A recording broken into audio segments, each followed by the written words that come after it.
Hello all. அகல் விளக்க use பண்ணுறதுக்கு முன்னாடி அண்ட் யூஸ் பண்ணதுக்கு அப்புறம் எப்படி வாஷ் பண்ணணும்னு ஒரு சிம்பிளான மெத்தட் இந்த வீடியோவில் காட்டியிருக்கேன். அதில் விளக்கு அணையாமல் இருக்க ஒரு லைவ் ப்ரூஃப் காட்டியிருக்கேன். எல்லா மெத்தடும் எக்ஸ்பெரிமெண்ட் பண்ணி அதில் எது பெஸ்ட்டோ அதுதான் நான் உங்கள் கூட ஷேர் பண்ண போகிறேன். இதில் கொஞ்சம் விளக்கு நான் இப்போ டெய்லி யூஸ் பண்ணிட்டு இருக்கேன். மிச்ச விளக்கு எல்லாமே தீபாவளிக்கு யூஸ் பண்ணிட்டு டிஷ் சோப்பில் வாஷ் பண்ணி எடுத்து வச்சது தான். இது எல்லாமே வாஷ் பண்ண ஒரு பாத்திரத்தில் தண்ணி ஃபில் பண்ணிக்கோங்க. விளக்கு நல்லா முங்குற அளவுக்கு தண்ணி இருக்கணும். அந்த தண்ணியில் கொஞ்சம் குக்கிங் சோடா அதாவது பேக்கிங் சோடா தான் சேர்த்துக்கோங்க. உங்கள் விளக்கு குவான்டிட்டியை பொறுத்து சேர்த்துக்கோங்க. நான் 2 ஸ்பூன் சேர்த்துருக்கேன். அப்புறம் துணி துவைக்கிற டிட்டர்ஜென்ட் கொஞ்சம் சேர்த்துக்கோங்க. ஒரு ஃபுல் லெமனை நல்லா ஸ்குவீஸ் பண்ணிவிட்டு அதோட தோலையும் அதிலே போட்டுடுங்க.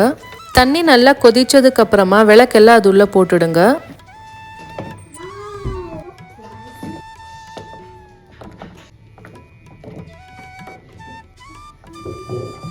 விளக்கெல்லாம் சேர்த்ததுக்கு அப்புறமா ஸ்டவ்வை மீடியம் ஃப்ளேமில் வச்சுக்கோங்க. ஹை ஃப்ளேமில் வச்சுருக்கும் போது நல்லா பொங்கி மேலே வரைக்கும் வந்துட்டு இருந்துச்சு. மீடியம் ஃப்ளேமில் 10 நிமிஷம் நல்லா கொதிக்கட்டும். உங்கள் ஃபோனில் டைமர் கூட நீங்கள் செட் பண்ணிக்கலாம். 10 நிமிஷம் கழிச்சு ஆஃப் பண்ணிவிட்டு இதை அப்படியே விட்டுடுங்க. ஒரு 30 மினிட்ஸ் வரைக்கும் இதை அப்படியே விட்டுடுங்க. இப்போ பார்த்தீங்கன்னா தெரியும் அந்த எண்ணெய் பசை அழுக்கு எல்லாமே மேலே மிதங்கிட்டு இருக்குது. இப்போது தண்ணி நம்ம தொடர அளவுக்கு சூடு இருக்குது. இந்த டைம்லேயே நம்ம வாஷ் பண்ணிக்கணும். கம்ப்ளீட்டாக தண்ணி ஆறிடுச்சு இல்லை வார்ம் ஆகிடுச்சுன்னா அந்த எண்ணெய் பசை அழுக்கு எல்லாமே போய் மறுபடியும் விளக்குலேயே சேர்ந்துடும். அதனால் ஓரளவுக்கு தண்ணி ஆறின உடனே நம்ம வாஷ் பண்ணிடலாம். வெறும் டேப் வாட்டரில் வாஷ் பண்ண பார்த்தாலே நிறைய டிஃப்ரென்ஸ் தெரியுது. அந்த திரி வைக்கிற பிளாக் மார்க் மட்டும் போகலை. ஏன்னா இது நான் 2015 யூஸ் பண்ணிட்டு இருக்கேன் இந்த விளக்கு எல்லாமே. இந்த மெத்தட் எனக்கு இப்போ ரீசெண்டாக தான் தெரிஞ்சது. பெயிண்ட் விளக்குலாம் பெயிண்ட் வந்துட்டு நல்லா டெரோகட்டோ கலர்லேயே வந்துடுச்சு. இந்த கலர் தான் நல்லா இருக்குது. எனக்கு பெயிண்ட் இருக்கும்போது பிடிக்கல. இந்த விளக்கு நான் லாஸ்ட் டைம் யூஸ் பண்ணிவிட்டு இந்த மெத்தடை யூஸ் பண்ணி தான் வாஷ் பண்ணேன். திரி போட்ட இடத்துல கூட அழுக்கு போயிடுச்சு. இந்த மெத்தட்லேயே நம்ம வாஷ் பண்ணிட்டு இருந்தோன்னா விளக்கெல்லாம் எப்பவுமே பார்க்க புதுசாக நல்லாவே இருக்கும். வெறும் தண்ணியில் வாஷ் பண்ணதே இந்த விளக்கெல்லாம் எவ்வளோ நல்ல டிஃப்ரென்ஸ் தெரியுது பார்த்தீங்களா. இந்த மெத்தட் 100% ஒர்க் ஆகும். நீங்கள் ட்ரை பண்ணி பார்த்துட்டு கமெண்ட்டில் சொல்லுங்கள்.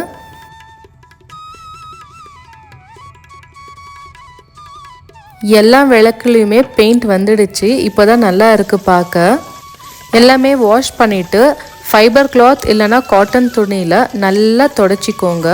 நீங்கள் விளக்கெல்லாம் யூஸ் பண்ணலை எடுத்து வைக்க போகிறீங்கன்னா இதெல்லாமே வெயிலில் வச்சு நல்லா காய வச்சுட்டு அப்புறம் நீங்கள் பேக் பண்ணி எடுத்து வச்சிடலாம்.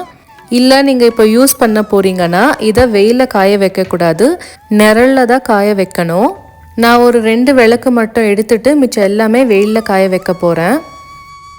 இப்போது விளக்கு அணையாமல் எரிய ஒரு எக்ஸ்பெரிமெண்ட் பண்ணி காட்ட போகிறேன். விளக்கு ஏற்றுறதுக்கு முன்னாடி எந்த விளக்காக இருந்தாலும் மஞ்சள் குங்குமம் வச்சு தான் விளக்கு ஏற்றணும். எண்ணெய் ஊற்றி திரி போட்டதுக்கப்புறமா அந்த எண்ணெயில் கொஞ்சம் பச்சை கற்பூரம் சேர்த்துட்டோன்னா கோவில் வாசனம் நம்ம வீட்டிலேயே வரும். என்னுடைய அம்மாலாம் இந்த மாதிரி ஒரு தட்டு வச்சு தான் விளக்கு ஏற்றுவாங்க. இப்போல்லாம் அது க்ளீன் பண்ண பேஷன்ஸ் இல்லை. அதனால ஏதாவது ஒரு இலை, செம்பருத்தி இலை இல்லை மணி பிளான்ட் இருந்துச்சுன்னா மணி பிளான்ட் இலை எடுத்துக்கலாம். இல்லைன்னா ஒரே ஒரு வாழை இலை வாங்கி அதை சின்ன சின்ன பீசஸாக ப்ரீவியஸ் டேவே நம்ம கட் பண்ணி வச்சுட்டோன்னா விளக்கு ஏற்றும் போது ஈஸியாக இருக்கும். நம்ம ஃப்ளோர்லேயும் எண்ணெய் கசையாமல் இருக்கும். இப்போது விளக்கு அணையாமல் இருக்க இந்த மாதிரி ஒரு ஜூஸ் கப் வாங்கிக்கோங்க. 10 கப் 30 ரூபாய் தான்.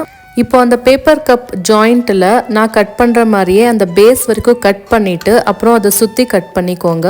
பேஸை கட் பண்ணிடக்கூடாது. நான் கட் பண்ண மாதிரியே கட் பண்ணிக்கோங்க. ஒரு சிஸ்டர் என்னுடைய கிளாஸ் அகல் விளக்கை பார்த்து கேட்டிருந்தாங்க. அது ஜோடி 100 ரூபாய். அதை கம்பேர் பண்ணும்போது இது நம்மளுக்கு ரொம்ப அஃபோர்டபுளாக இருக்கும். இப்போது அந்த பேஸ் மேலே நம்ம விளக்கு வச்சிடலாம். இப்போது அந்த கட் பண்ண போர்ஷனை நான் வச்ச மாதிரி வச்சு விளக்கோட ஹைட்டை பார்த்துக்கோங்க.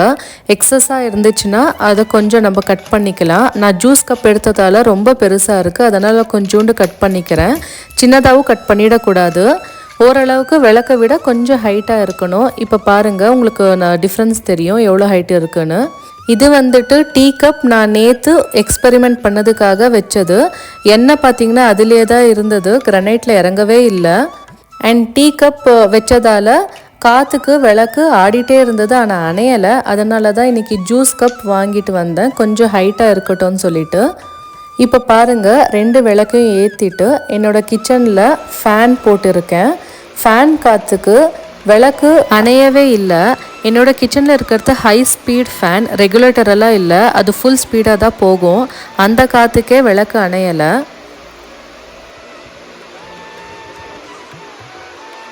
ஜூஸ் கப் கட் பண்ணி வச்ச விளக்கு தான் ஹைட் பர்ஃபெக்டாக இருக்குது, அதை பார்த்துக்கோங்க. டீ கப் கட் பண்ணி வச்ச விளக்கும் ஜூஸ் கப் கட் பண்ணி வச்ச விளக்குக்கும் உங்களுக்கு நல்லாவே டிஃப்ரென்ஸ் தெரியும். இந்த விளக்கு பார்த்தீங்கன்னா கொஞ்சம் காற்றுக்கு லேசாக ஆடிட்டே தான் இருக்குது. இப்போ என் பால்கனிலேயே நான் வச்சு காட்டுறேன். எங்கள் ஊரில் செம்ம காற்று அடிக்குது.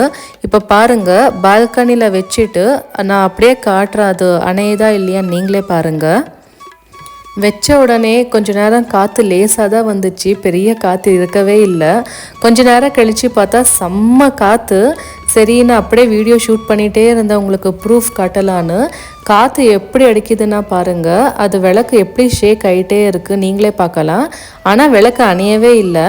பேப்பர் கப்பெல்லாம் வச்சுட்டு நம்ம விளக்கு வச்சோன்னா அதோட வெளிச்சம் நல்லா தெரியுமோ இல்லையோன்னு ஒரு கன்ஃபியூஷன்லேயே இருந்தேன். ஆனால் சூப்பராக தெரியுது. ஸோ இந்த பேப்பர் எக்ஸ்பெரிமெண்ட் சக்ஸஸ் ஆகிடுச்சு. இதெல்லாமே நான் வெயிலில் நல்லா காய வச்சுட்டு இப்போ பேக் பண்ணி வச்சிடுறேன். கார்த்திகை தீபம் அன்றைக்கி எடுத்து வாஷ் பண்ணிவிட்டு ஒரு ஷேட்லேயே ஒரு 2 to 3 hours வச்சுட்டு அப்புறம் எண்ணெய் ஊற்றி விளக்கேற்றுவேன். ஃபுல்லாக ட்ரையாக இருக்கும்போதும் நம்ம எண்ணெய் ஊற்றினோன்னா அது நிறைய எண்ணெய் குடிக்கும். எப்போவுமே ட்ரையாக இருக்கும்போதும் நம்ம எண்ணெய் ஊற்றி விளக்கேற்றக்கூடாது, கொஞ்சம் ஈரப்பசம் அதில் இருக்கணும்.